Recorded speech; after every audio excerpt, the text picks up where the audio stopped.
Hello, everybody. So what we're going to be looking at today is going to be implicit differentiation. Now, you'll see a lot of text on here, and that's because I'm having to re-record this video, and I didn't want to delete everything. But let's go ahead and get started here. So first of all, something I do want to say is that in Spring 21, we're covering this near the end. If you watch this video in the future, then maybe it's in the middle of the semester and not the end. There's advantages and disadvantages to both. So for Spring 21, which when I'm writing this, the disadvantage to having this near the end is that, if we had it around the time, like in between the chain rule, if you remember that, and related rates, if you remember that maybe related rates would have been a little bit easier to understand, but we still covered everything in related rates that you need to know for related rates, so maybe that's not the case. The advantage to doing this at the end is that you use this right away in Math 4B. So if you take second semester calculus, you're going to need to know this pretty quick once the semester starts. So it's important for second semester calculus. I'll just say Math 4B. All right. And so let's go ahead and get into the topic. So here's the idea. So you know how to take certain derivatives. Well, a lot of derivatives, right? And here's an example of a derivative that you would know how to take. Just erase this. So you would know how to take the derivative of y equals sine 5x, right? You would need to use the, the chain rule, right? Where you would, so in this problem, you would have to identify that there's an outside function, which is the sine function, and an inside function, which is sine 5x. And then when you take this derivative, so the derivative would be with respect to x, you would say dy dx, or y prime, equals this derivative. So you would need the derivative of the sine function first. The derivative of the sine function, of course, is cosine. Inside of that function is going to stay the 5x. And then when you're done with that, you have to multiply by the derivative of what's inside, right? That's why I numbered this 2. So what's the derivative of 5x? Of course, we know that. It's 5. So there you go. That's the derivative. 5 cosine 5x. And that's a relatively simple derivative. And we can do another function like this one. Z equals 7t to the 4th plus 3t quantity to the 4.5 power. This is also a chain rule derivative. So there's an inside function and an outside function. That means first we need to deal with the outside function, which is this 4.5 power. And then we got to deal with this inside function, which is 7t to the 4th plus 3t. Also, I changed the variables on you, right? There's a z here and a t here. And so you have to think a little bit harder about what derivative you're taking the derivative with respect to. So presumably here, you would be taking the derivative with respect to t, right? Because this is a function of t. So you would say something like, you don't have to do it in 2 steps, but I am. So like ddt of z equals ddt 7t to the 4th plus 3t to the 4.5. So what I've done here is I've, make it a highlighter, is I've added a ddt to both sides. So that's valid algebra there, right? Because I'm doing the same thing to both sides of the equation. And then actually to take this derivative, we can do that. So like ddt of z makes sense that that's dz dt. And then on the right, we have another chain rule derivative. So we have to take this derivative using same idea as previously, where first we have to deal with the outside function. So how do you take the derivative of something to the 4.5? You would use the power rule. So you bring the 4.5 down in front. We get back to the color, 4.5. 7t to the 4th plus 3t. The inside doesn't change. Subtract 1 from the power. the 3.5. And then you have to multiply by, and this is multiply. I noticed that when I was grading exams that a lot of you guys put a plus there somehow or a minus. Multiply by the derivative of what's inside. So that's the derivative where I put the 2. So what's this derivative or this derivative? Well, also power rule. So the derivative of 17 to the 4th, you would take the 4, move it down in front. That's 28. T to the 3. Subtract 1 from the power. Plus the derivative of 3t, which is simply 3. And there you go. That derivative is now done. Not even very much you can do to simplify it. So we'll call it done. But the thing is that that's not always what you're going to have. Okay, you don't always have this format, which I've written here. So you don't always have a single variable on the left, like this z, like this y, and then function of another variable on the right, like this, or like this. Single variable function, single variable function. It would be nice if that was always the case, but it's not always the case. Sometimes you have things like this. So maybe you remember the equation of a circle, right? The equation of a circle looks like this, like x squared plus y squared equals, and then whatever number you put here is the radius of the circle squared, so r squared, but I'm putting a 1. And that's not the only type of thing, right? You can do a squircle, which you probably have never heard of, but it's basically if you just change these powers to a higher even power, then you would get a squircle. You'll see why in a second. Stuff like that is going to be, well, it's just not that form, right? It's not y equals function of x. So I'll say, or, many others, such as, let's see here, like what might you have? Anything where your variables are mixed up. So like if I go like sine xy equals x plus y, you can't solve that for y. You can't solve it for x. Okay, it's just a function. Well, it's not even a function. It's just a relationship between the two variables, but it's not a function. That's kind of a problem. And just to show you what these might look like, let's go to Desmos here and see if we can graph these or something. So like if I go x squared plus y squared, we're starting with the circle. There it is, right? So there's my circle. If you want to see why I called that other thing a squircle, mostly just because it's a funny name.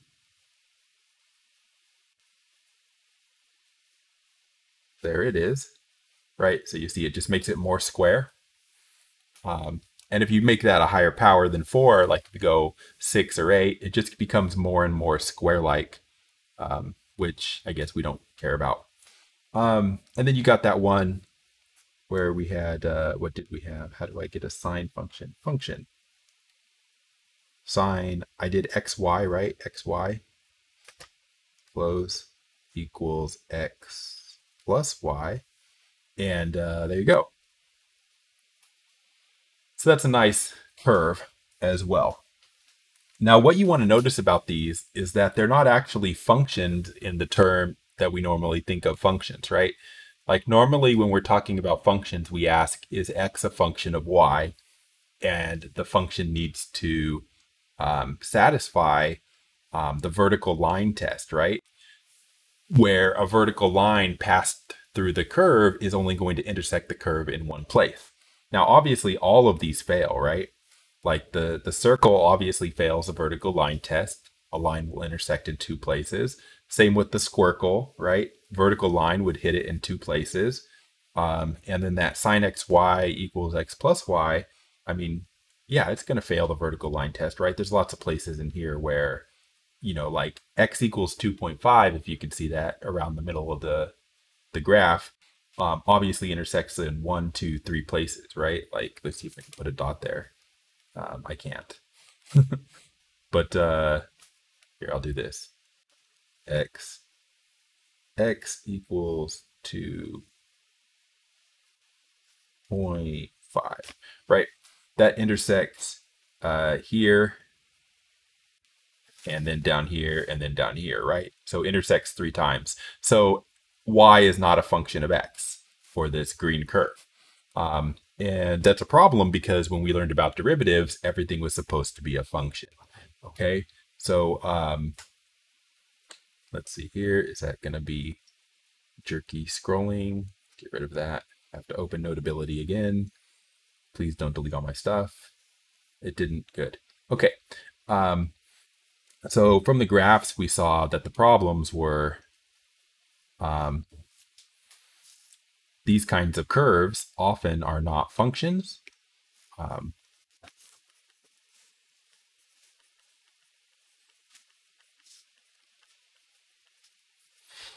You can't say, now it might be the case, but you can't say for sure that y is a function of x. Okay, why not? Because for 2 reasons. Number one, you can't solve them for y and get the same curve. You can't generally solve them for y.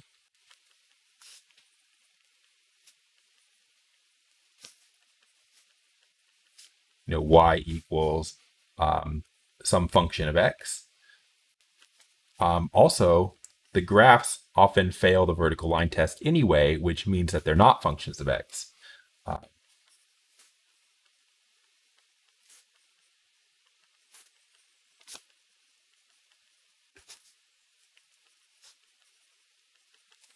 Okay, but we still want to be able to do derivatives and to calculate tangent lines and that kind of thing. Okay, and that's what this lecture is about. But we still want to be able to find dy dx and even find tangent lines to the curve. Okay, but technically we need something more, like we need a little bit more theoretical framework in order to find those derivatives. In order to do this, we need implicit differentiation.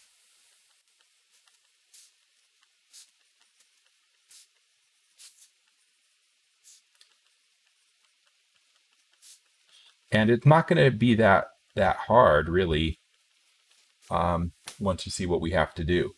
So let's go ahead and start that for real. So implicit differentiation, as we call it.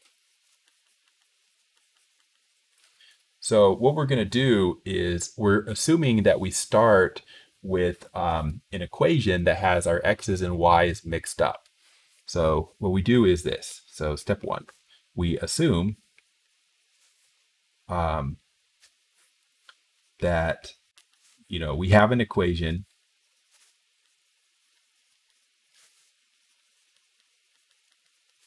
with your variables, generally x and y, but doesn't have to be, you know, mixed up so that you can't solve for one of them.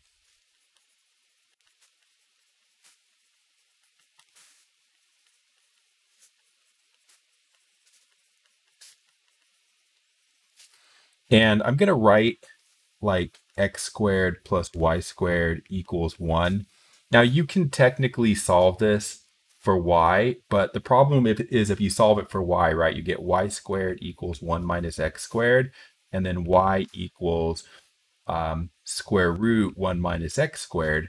But probably you remember that if you graph this, you only get half the circle and that you actually need a plus or a minus.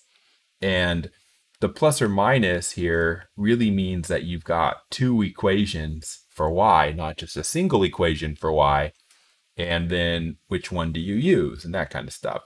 So technically you can solve this for for y, but it's still not quite right, not the way we're used to. Okay, and if I change this a little bit, like if I put like this, then maybe you can't solve it for y anymore. So generally they're going to be like that, mixed up. The x's and the y's mixed up. Okay, so they're mixed up. You can't solve for one of them. Okay, but here is why it's called implicit differentiation.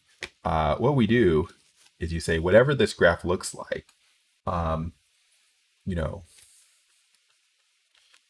whatever the graph looks like,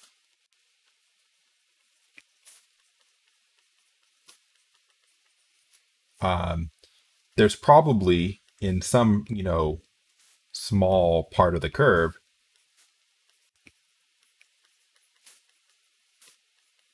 it probably looks like y is a function of x.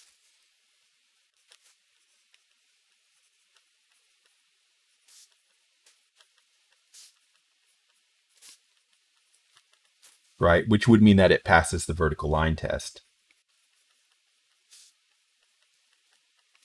Okay, it probably looks like y is a function of x, and I'll show you that, right?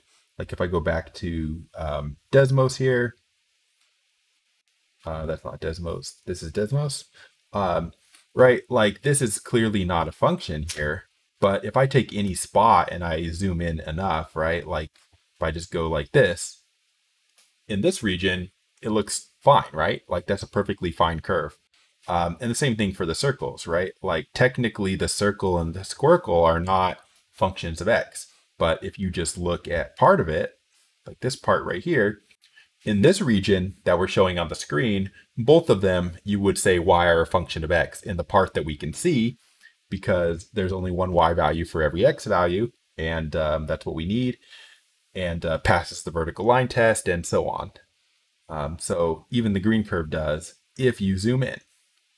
So yeah, so what we do with that information is we say, it probably looks like y is a function of x, is that we can treat it like it is a function of x.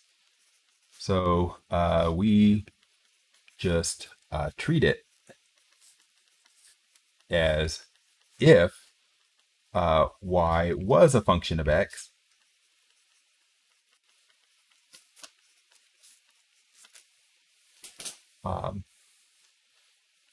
and assume, we'll say, I'll say by assuming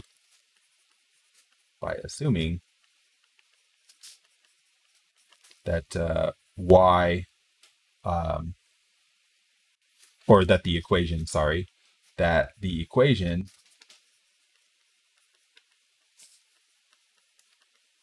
defines y implicitly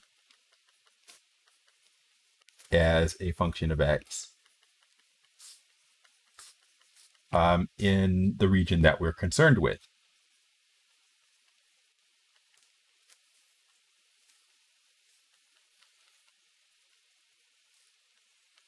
And that's why we call it implicit differentiation.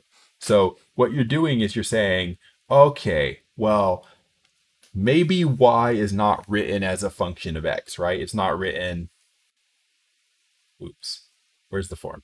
Yeah, it's not written in this form, y equals function of x, because your x's and your y's are mixed up. But let's just say, well, probably y is a function of x. This probably does define y as a function of x, just maybe we can't do the algebra, right? And that's what we're doing. We're going to say, assume that that's the case. And then what we do from there is we just proceed as normally. So even though we're just going to assume it was a function of x, even if it wasn't written that way, and find some way to take the derivative anyway. So, so now take the derivative using our new implicit differentiation techniques designed for this sort of problem.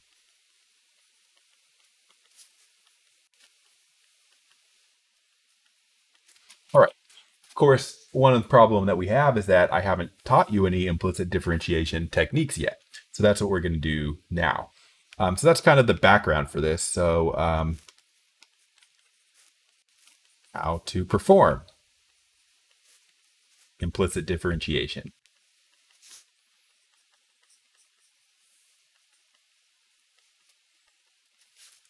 Differentiation. Okay, cool. Spelled it right. So what's the idea behind this? So you know the chain rule, right? Of course you do. You must. I hope. So the chain rule would say something like this, right? Recall the chain rule. And I'm going to write it this way. So let's say we do dx of a function of another function of x. This is how we define the chain rule to start with, right? And what we learned is that, well, we've already done it like twice, I think, right? There's an outside function and an inside function. And what you have to do is take the derivative of the outside function first. So f prime, leave the g alone. And then when you're done with that, you have to multiply by the derivative of the inside function. So the derivative of the inside function is g prime of x. And that's just the definition of the chain rule, basically, right? But we can use any variable names we want. We don't have to use f and g. So specifically, let's switch g to y. So let's change y. Let's change g of x to y and write it again.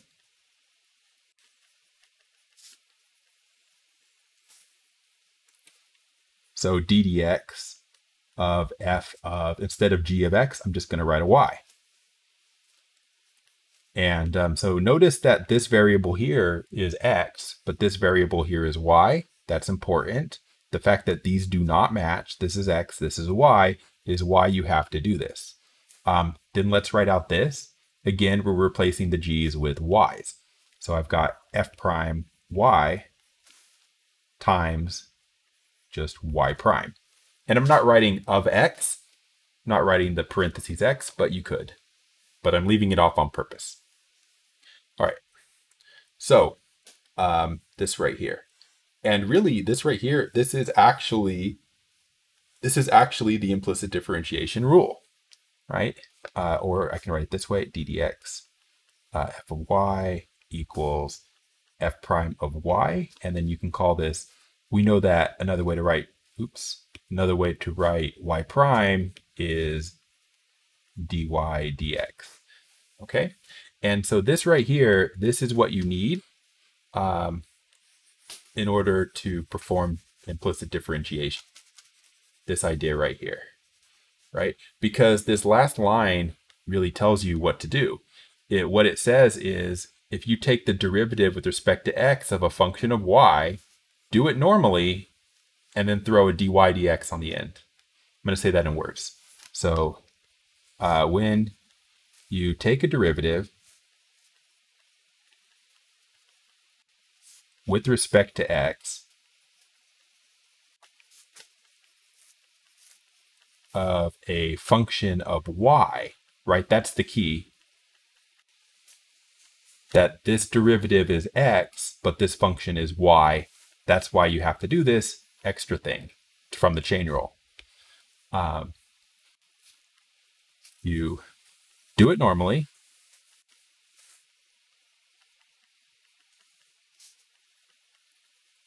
Do the derivative normally to throw a dy dx on the end.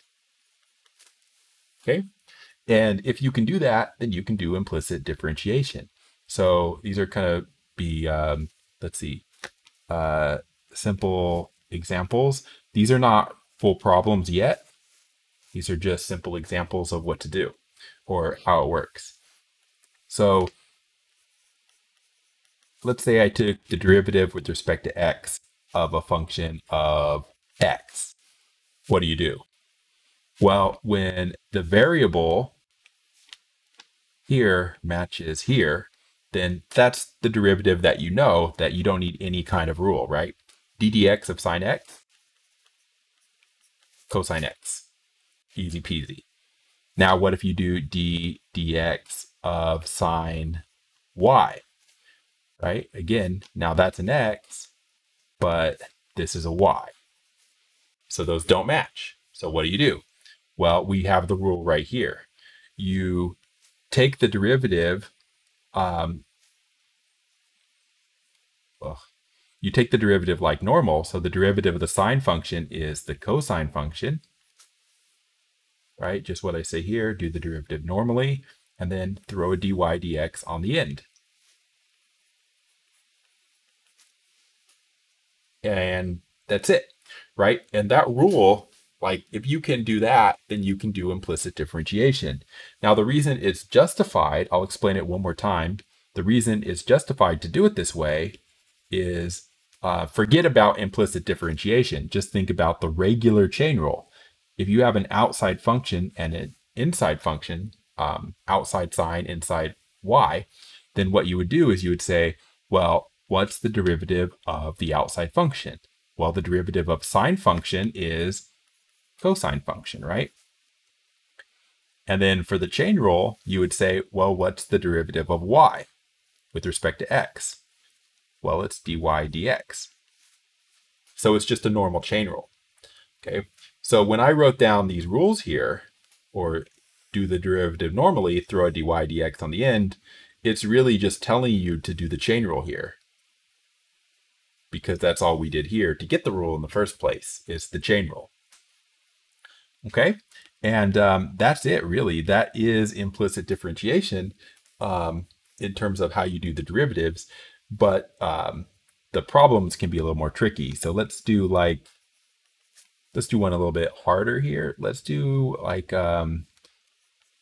x squared, y squared. Like, how would we do that? So if you have to do this derivative, you still have to remember all of your rules. So you would have to remember first to do the product rule, right? Because this is a product. So first you have to do the product rule. And I recommend that you don't do too much at once. I would recommend that you write out the product rule here. So like product rule, right? Remember, like fg prime is f prime g plus fg prime. It's one way to write it. So if you're copying that, then you've got your two functions here. You've got your y function, and also you've got your x function here. They're multiplied, so you do the product rule. So the yellow one is your f, and the green one is your g. So I would go like f prime g plus f g prime. And then each of these you take the derivative of, but this is where you would have to remember your rules for implicit differentiation. So derivative, use implicit differentiation. Okay, so remember what your derivative is with respect to x. You have to remember that. So here, when I do the derivative of x squared with respect to x, I do not need implicit differentiation. I just have to remember, what is the derivative of x squared? Of course, it is 2x. So that's a normal derivative. And then you've got this y squared, and you're done. There's no y prime here, no y prime, or sorry, no dy dx, because I did not take the derivative of a y, right? I took the derivative of an x function here. There was a y, but I wasn't taking the derivative of it. So no dy dx. Now on this one right here, you've got x squared. So let's write that, x squared. And then you have the derivative of y squared. Well, this is the derivative of a function of y with respect to x, right? That was our derivative with respect to x. So this one, you're going to have to use implicit differentiation. So do the derivative like normal. So power rule like normal. The derivative of y squared is 2y. And then because of implicit differentiation, you multiply by dy dx.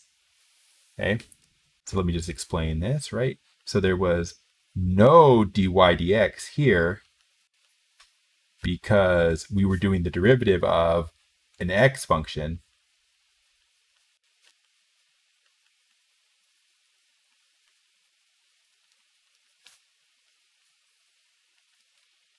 But here there is, we have to add dy dx because we were doing, specifically, we were doing d dx of y squared there, right? Which is the derivative of a y function. So that's why you need that implicit differentiation rule. So this is getting really laggy again. Open it once again. Please don't erase all of what I just wrote. Okay, it did not. Good. And so combining the product rule like we did here with the implicit differentiation where, you know, it turned out to only add a dy dx in one place, not the other place, that's a little bit tricky. And that's what makes these a little bit tricky sometimes, is stuff like that. Other than that, there is no big rule here. So for most problems, what you're going to have to do, so these are going to be kind of normal problems. How will those work? Generally, what you're going to be doing is they give you a function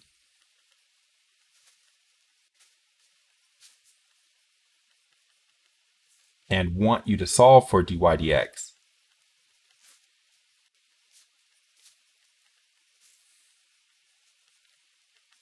Okay, and that means there's really like a two-step process here. First, what you have to do is you're going to have to take the derivative, you know, d dx on both sides using implicit differentiation where appropriate. We know about it now, so we can do that. And then after that, you're going to have typically dy dx's in more than one place, and you've got to solve for them with algebra. So you're going to have to use algebra to solve for dy dx. All right, that's typically how these go. So an example would be something like this. Example, you know, let x squared plus y squared plus x plus y, you know, be some curve. Or they probably say something like let x squared plus y squared. I should have meant that to be an equals there. They usually say let x squared plus y squared equals x plus y, define a function of x implicitly or something like that. But I'm just going to say let it be some curve, find dy dx. Okay, so if you were going to do this, it's going to be very simple, right? You start out here, x squared plus y squared equals x plus y. You're going to apply your derivative, right? Apply dx. So I'm taking the derivative with respect to x of both sides, like that. Now we take our derivative using the rules, use implicit differentiation where appropriate.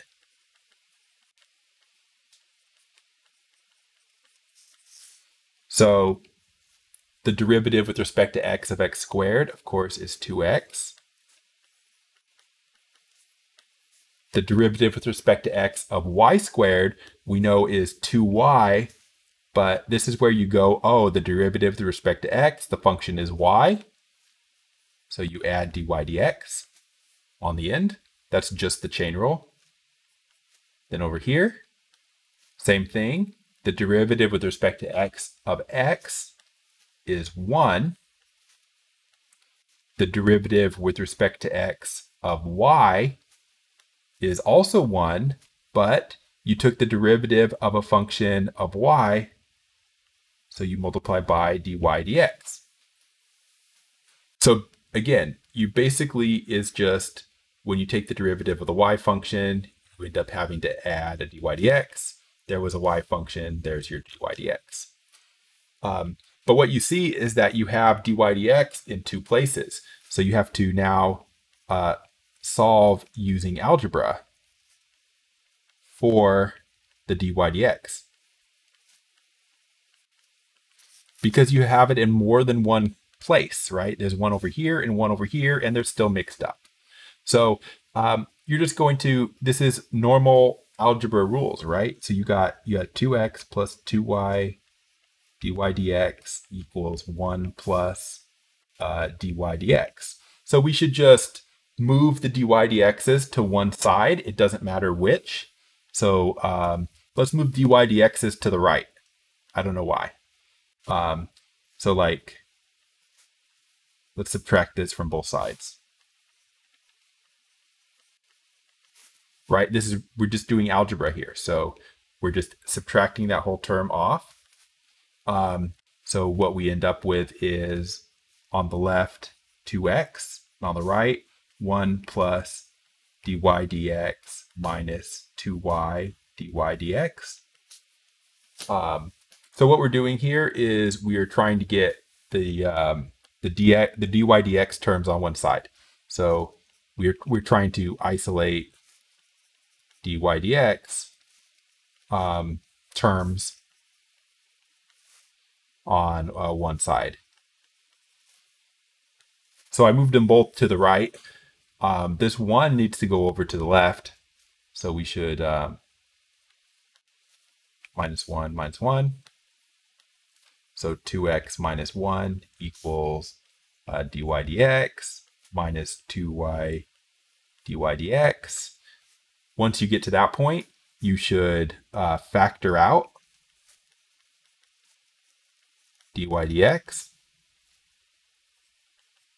So that side, 2x minus 1, stays the same. On the right, dy dx, you can factor that out. That was why we were doing this. So you factor out dy dx, you would be left with 1 minus 2y, like so. And then finally, you're going to, divide to solve for dy dx. So we just divide this entire term off. So you just go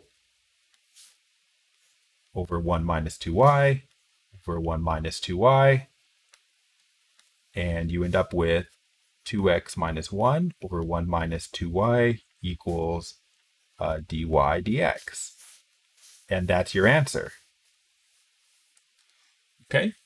And so, I mean, probably what you can see here is that the hard part was honestly the algebra, not really the calculus, right? The calculus was just here, this one step, this was calculus. And then everything after that is algebra.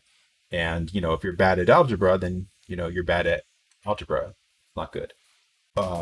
So yeah, that's it pretty much. Now let's do like a couple more. Also, they might ask you for y prime. You can like y prime and dy dx are interchangeable. So, you might see something like this, like find y prime if, let's say like sine x cubed y squared equals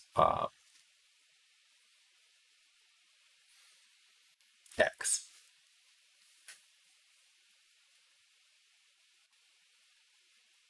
Okay. So like, let's say you have something like this. Find y prime if sine x cubed y squared equals x. It's the same thing, right? So you have sine x cubed y squared equals x. Starting there, we're going to apply, our d dx, our derivative.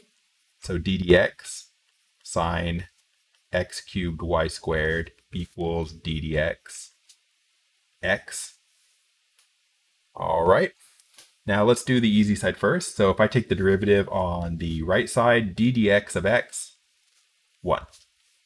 No y primes, no nothing. Over here, we've got to take this derivative, but this is a function in a function. So this is the chain rule again, regular chain rule. So you got outside function, inside function.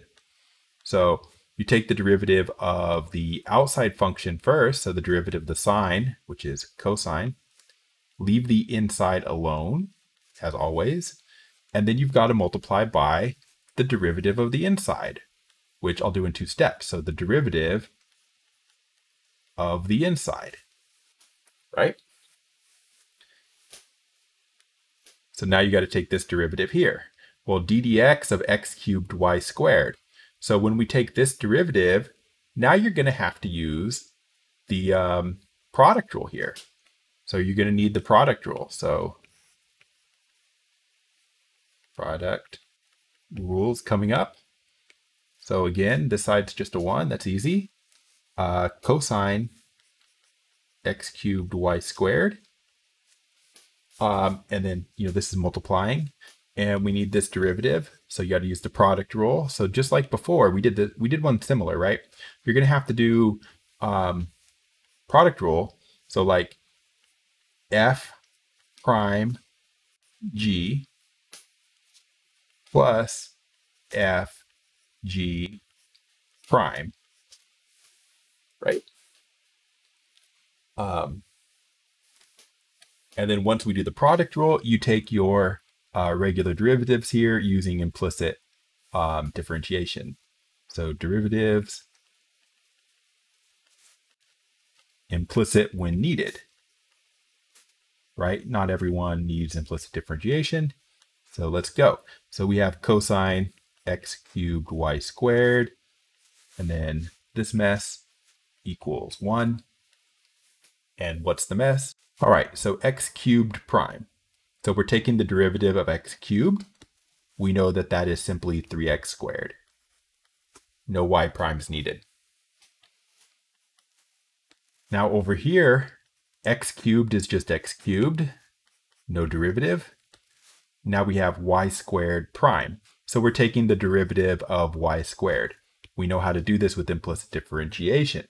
The derivative of y squared is 2y, but you took the derivative of a y function with respect to x, so you have to multiply by dy dx, right? dy dx. Now, what I'm doing differently on this problem was just this. I called the derivative y prime here, so I'm going to call the derivative y prime here. Just remember that dy dx and y prime are the same thing, so I can just write it that way as well if I want to save some space for some writing or whatever. There's your dy dx. Now, again, just like the previous one, once you get to this point, you still need to solve for y prime with algebra. And it doesn't matter, how you do the algebra. It's just whatever algebra is going to get the job done. So the way I would do this is we're trying to solve for, there's only one y prime. Here it is. We're trying to get that by itself. So to get this by itself, the easiest thing I can think of is to first divide off this cosine. So just like divide both sides by cosine, like so. We will have 3x squared y squared plus, let me rewrite this a little bit. Right, you can put the 2 in front. 2x cubed y prime equals 1 over cosine x cubed y squared, which, by the way, feel free to use what you know about functions, right? Like 1 over a cosine is a secant, so you can call this secant x cubed y squared if you want. Now we're trying to get the y prime by itself, right? Which is here. So this term needs to go over to the other side. So just subtract it.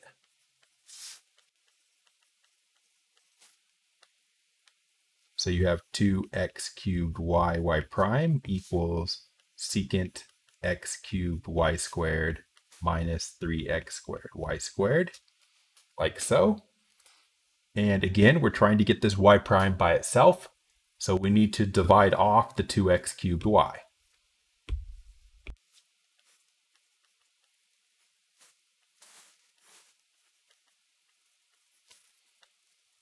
So finally, we get the y prime by itself. And over here, we get whatever we get, secant x cubed y squared minus 3x squared y squared over 2x cubed y.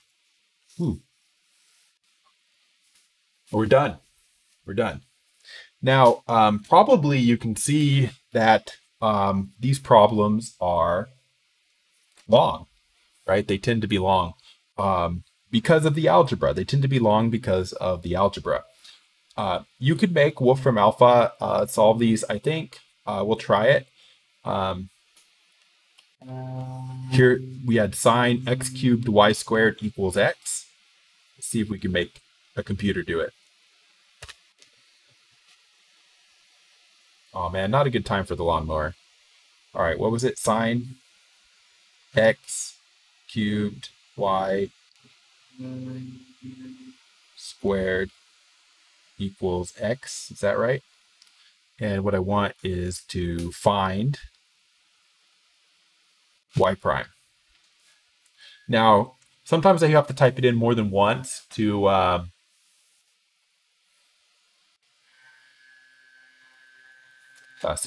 to make sure it understands it properly. So it didn't understand it properly, right? Because it interpreted the find y prime as part of the equation. So I'll try that at the beginning. Find y prime if, maybe it will understand it that way.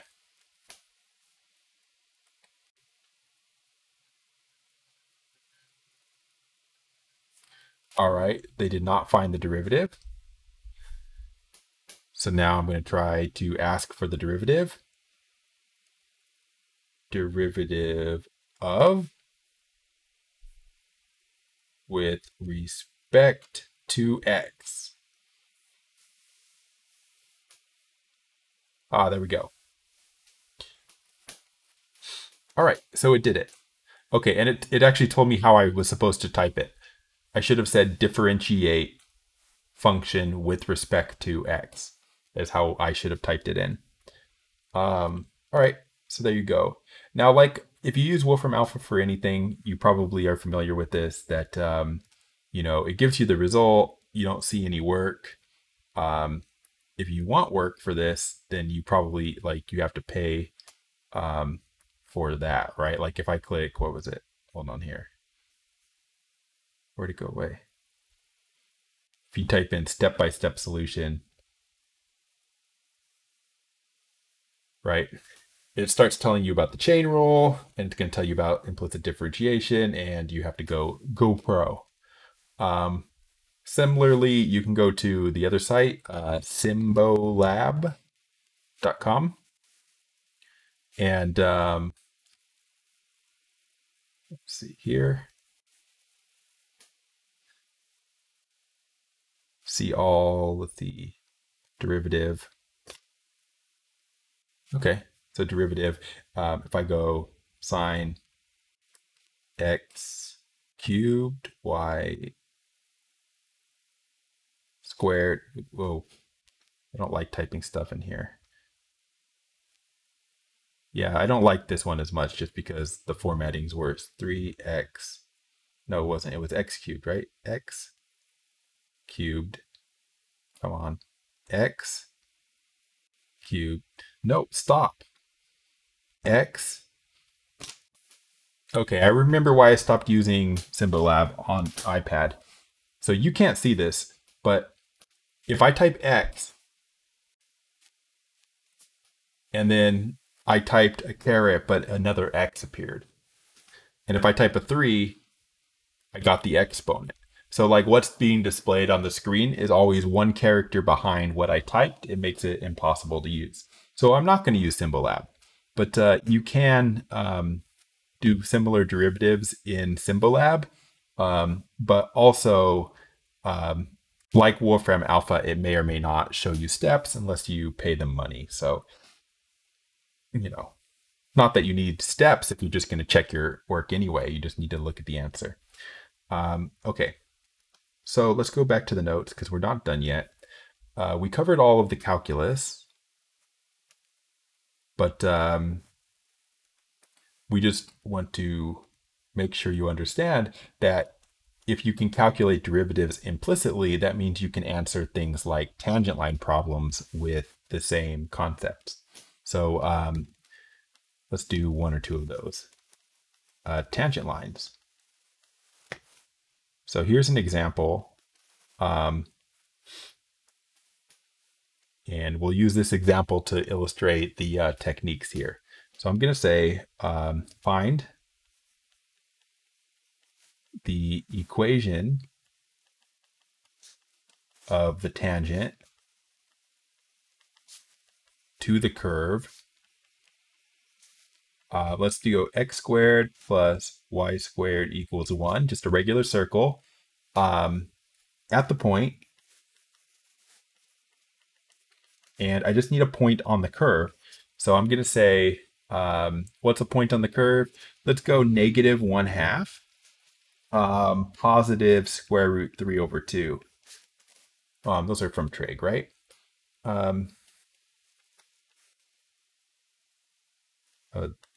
Straight line, come on.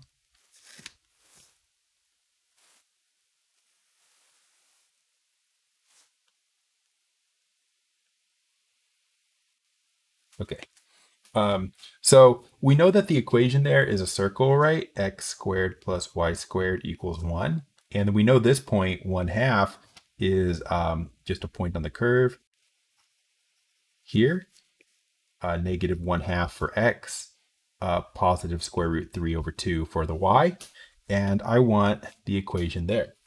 And in order to get the slope, so the key, like the new idea is this.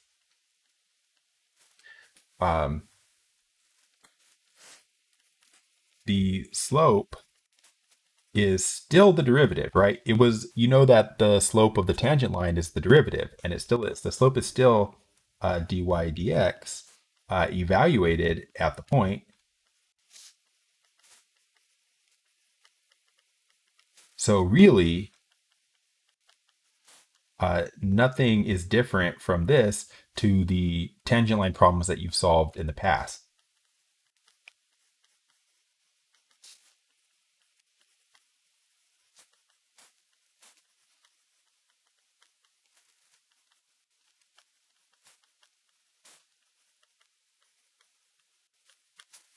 Okay. The only thing is that when you plug in your x, you're going to plug in an x and y instead of just an x. But, to get the number, you generally will have to plug in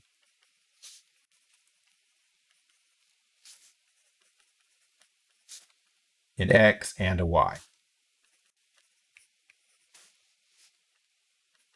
to get dy dx. Now the reason for that's very simple, right? Look at the way these work.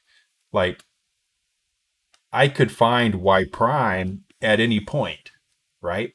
But I have to know the x and the y for the point. I can't just know the x. You have to plug in x and y because their x's and y's are all mixed up. And that's really the only thing that's new in terms of tangent lines, is that you have to know the x and the y coordinate in order to find the tangent line. And you can do that anywhere here. So what would your steps be?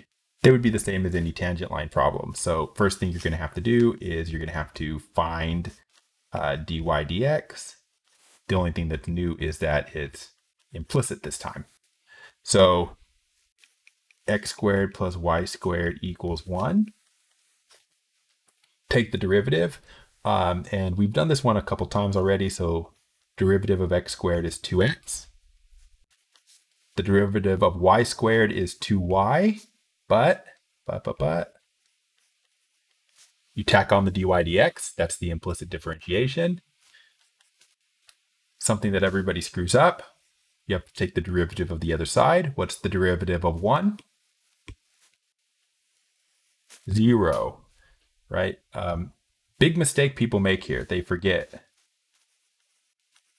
People forget to do the ddx of 1 is 0. Okay, and they just write a 1 here, and if you write a 1 here, you've messed up the entire problem. Okay. Now you need the derivative at the point, not the derivative in general. So you have a choice here, actually. So either plug in your xy and then solve for dy dx, or do it the other way around.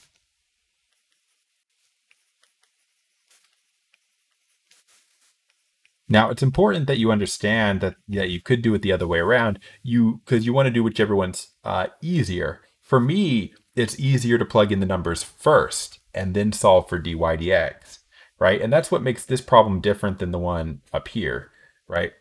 Here, we had to solve for dy dx just purely with algebra and complicated expressions. Here, we have the option of plugging in numbers first, and then solving for dy dx, because we only care about the derivative right here at this one point, not in general. So let's just solve for, or let's just plug in now. So let's plug in, what are our points? -1/2, positive square root 3 over 2. Is that what they were?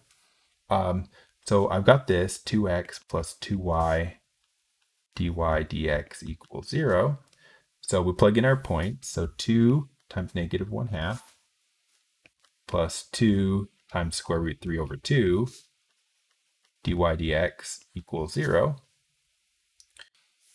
So this is -1 plus square root 3 dy dx equals 0. So now you solve for dy dx. So this needs to go over to the other side just by adding it. And then you need to divide by square root 3.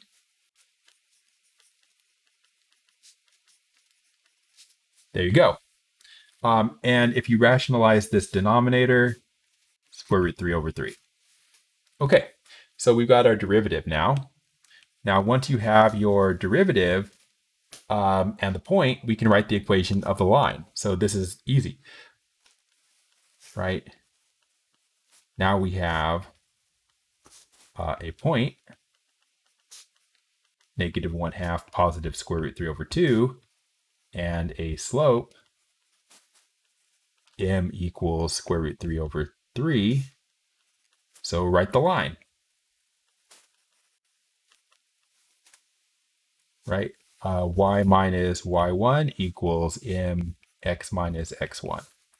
So let's fill in everything. So we got y minus y1 square root 3 over 2 equals m. M is square root 3 over 3. X minus x1. X1 is -1/2. So we have y minus root 3 over 2 equals root 3 over 3x. I'm just going to multiply this out. And then this is minus minus is a plus. So plus 1/2 root 3 over 3. So solve for y. Y is going to be here root 3 over 3x plus this is root 3 over 6 plus root 3 over 2. And I can combine those, I think. So y equals root 3 over 3x plus, try to do this in my head. So Well, I mean, you can do it on a calculator or in your head here. You have to multiply this one by 3 over 3, and then you've got root 3 plus 3 root 3 is 4 root 3 over 6, which is 2 root 3 over 3. So you can take my word for it there or not. And there's my equation of the tangent line. And so what that would mean is that way back up here, if I take this, duplicate it, drag it down, is that we take this right here and we draw the tangent line. Did not become a straight line. That's kind of the wrong angle. That's not a tangent line because of the lag. All right, fine, good enough. That should be this line. Okay, let's just check it real quick because why not? Since it's the last thing we're doing, I think. So let's go Desmos, graphing calculator. So let's put in the curve, x squared plus y squared equals 1. There's our nice little curve.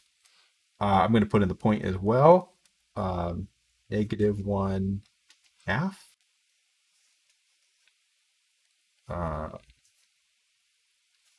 Comma.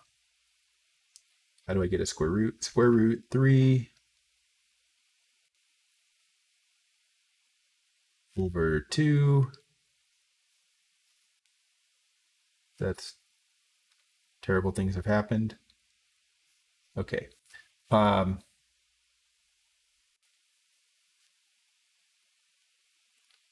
That's a very squished circle. Okay, so that's a point on the curve. Of course it is. Label it, why not? And then let's put in our equation of our line that I just calculated. So y equals, nope, not happen. Y equals, we have root 3 over 3, which I'm going to type in this way because I'm lazy. Remember that was what it was originally, x. So you can see that slope looks okay. And then we need to add, what do we have? 2 root 3 over 3. So 2 square root 3 over 3. Look at that. Perfect. So we calculated the equation of the tangent line and everything was good. So yeah, I mean, there's not much to that. So the only thing that was really new here, if you think about it in terms of the tangent line, was when you're trying to find dy dx, you have to plug in x and y because you have x's and y's in your equation. Otherwise, everything is the same.